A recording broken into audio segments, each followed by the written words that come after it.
পূর্ণচ্ছেদ পড়বে। এখন তো সকাল সকাল উঠছি, সকাল সকাল আসছি। কি বললে পণ্ডিত?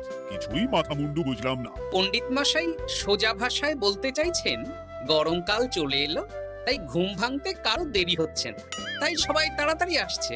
একদম তাই। হ্যাঁ, গরমকাল। গরমকালের প্রথম দিন মানে নববর্ষ। আর নববর্ষ মানে হালখাতা, হালখাতা মানে মিষ্টি শরবত। আহা, বিকেল থেকে সন্ধেবেলাটা জমে জমজমাট। তাহলে তো সেদিন গোপালেরই দিন, হ্যাঁ? ভরপেট মিষ্টি ভোজন, হ্যাঁ?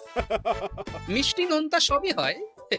যে কটা জায়গায় নিমন্ত্রণ পাই সব দোকানে কিছু অগ্রিম দিয়ে হালখাতা চালু করি, আর তারপর শুরু হয় ভুরিভোজ।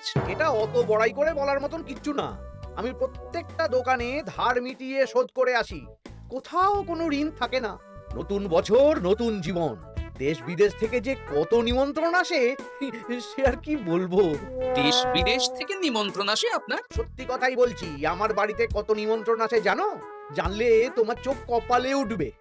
বাবা, বাবার কিছু নেই, খরচ করতে হয় বুঝলে, তোমার মতন কিপটে নাকি। তাহলে সব নিমন্ত্রণ আপনি নিজে